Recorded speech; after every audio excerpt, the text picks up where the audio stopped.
So what's the tea? What's really the tea? Quiet luxury, loud luxury, capacious, whatever. Old money, new money. Like, just stop. Stop. Guys, stop already, okay? We need to stop gatekeeping people. We need to stop judging people based on how they spend their money. We need to stop judging people based on how they express themselves. If someone wants to walk down the street draped up and dripped out in Fendi logo all over, do you. If someone else wants to walk down the street wearing a Hermes trench coat and an inconspicuous Kelly bag and Laura Piana loafers or whatever, that's good for you too.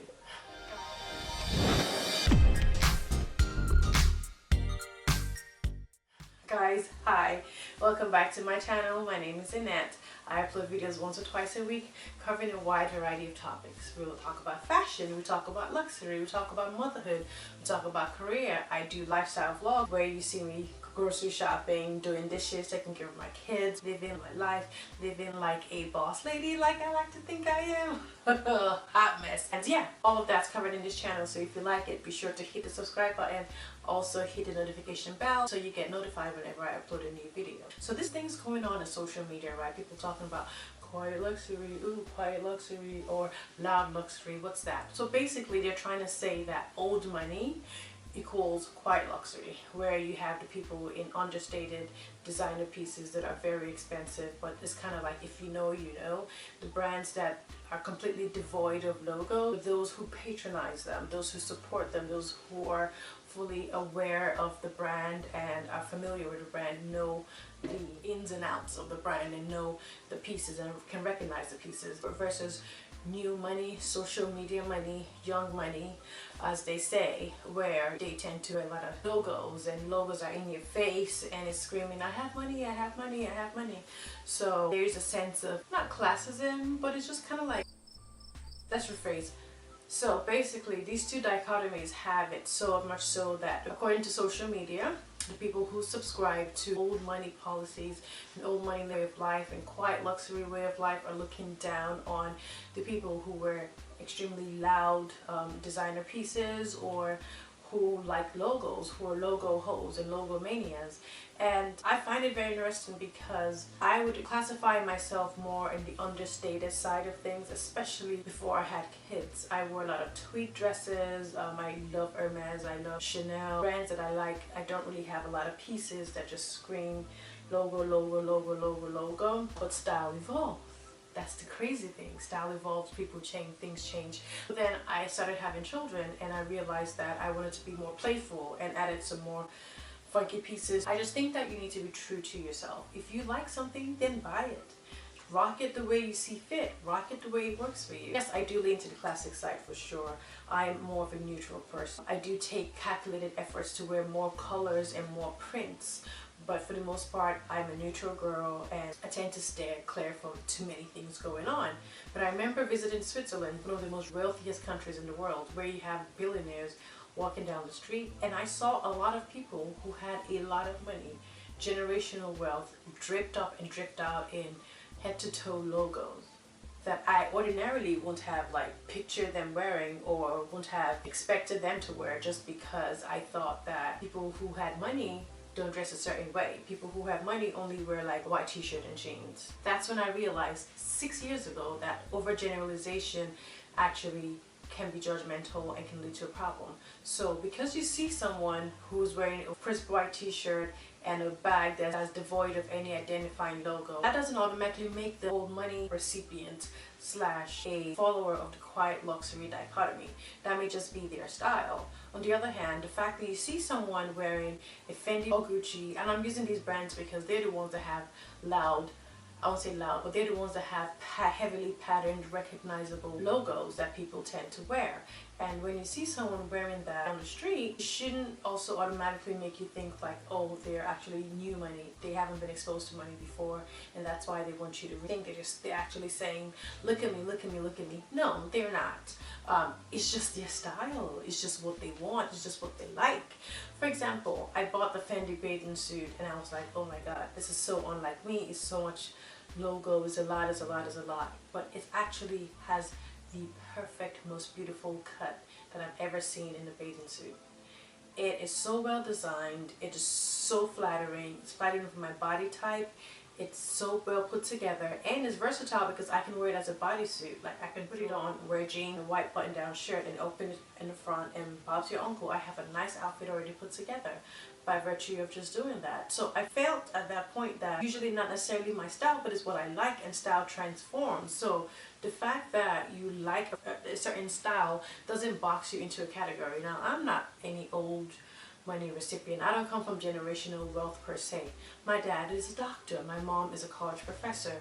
Upper middle class income from West Africa. And if you're from Africa, you know that that doesn't even come close to any of the echelons, right? Like the wealthy people in Africa are the politicians and the oil tycoons.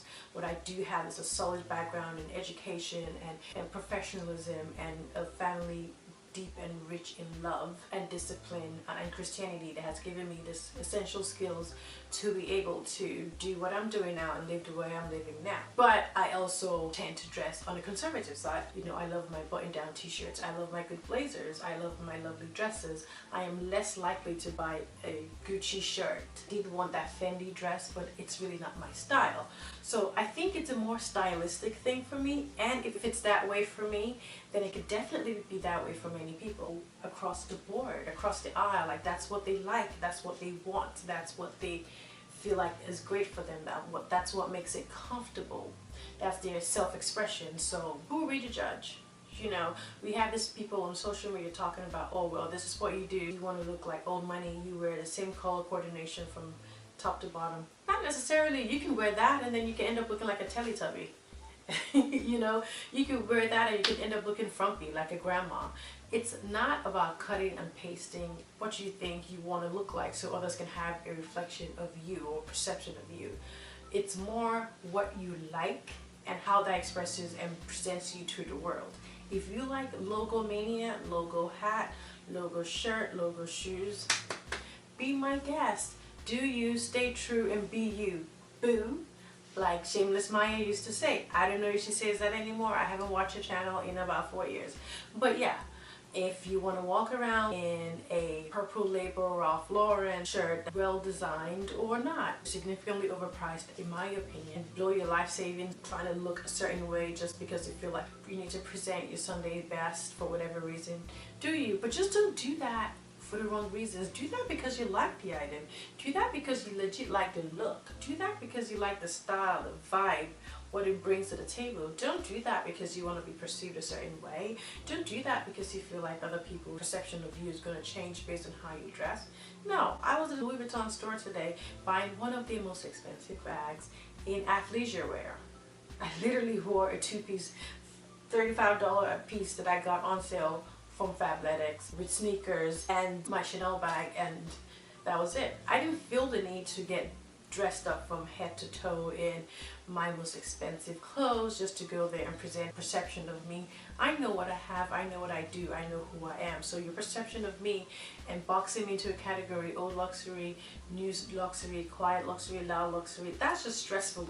I'm stressed for you while you're making those assertions, because that's just like silly. So do you follow what you like, follow your heart. I also feel as though there's a component of the quiet luxury / old school luxury that's also innately classist and may harbor some racial and stereotypical components to them. I have a Finstagram account where I follow a lot of these quote-unquote Instagram luxury ladies and just to kind of like dibble dabble and see what's going on. And some of the sentiments they express about social justice and policing and race and racial profiling is very problematic. I find that a lot of them have racial blind spots. I find a lot of what they say classist and elitist. I find some of what they say borderline racist, and I've had to call them on that. Is that really a community you want to be aligned with? And specifically as a woman of color, because I know most of my audience is comprised of women of color, you gotta think twice about that. You know what I'm saying? Also, on the other hand, you have to know that a lot of what we see on social media is because the brands are pushing influencers to show us, to influence our thought, to influence us in what we purchase. Do I get influenced? Absolutely. I'm human. I get influenced and I do some influencing. So a lot of logo that we're seeing sometimes that's put in our faces because the brands put the logos in our face, and we're just basically like experimental guinea pigs trying to figure out how fashion works and trying to figure out how life works. So just because 10 million influencers are wearing a particular cut of Fendi dress or Gucci jacket, and now we feel like we need to get that. Actually, that piece may not actually even be that nice. You know, it may not actually have the best quality, but we just feel like, oh, we need to. So that's something we need to be mindful of as well. And if we're buying into that new luxury, new money, loud luxury trend, is that something we really want to be affiliated with? A group of people that have no sense of self or individuality and instead just do everything that they're being like conditioned to do?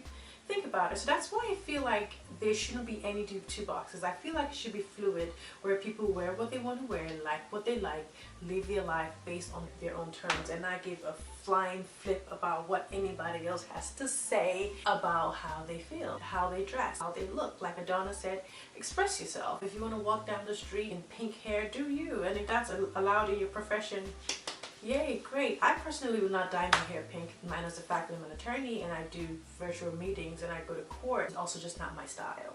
So I think that we should look more to the individual aspects of fashion and less to the categorization of fashion and the perception that follows that categorization, if you will. I hope this makes sense. That's my 2 cents, guys. So thank you for watching this video. Hope you enjoyed it. If you did, be sure to give it a nice, huge, resounding thumbs up. I would totally appreciate it. And don't forget to hit the subscribe button, like, share, comment. Also follow me on Instagram. My Instagram handle is itsinaA, and I'll catch you guys in my next video.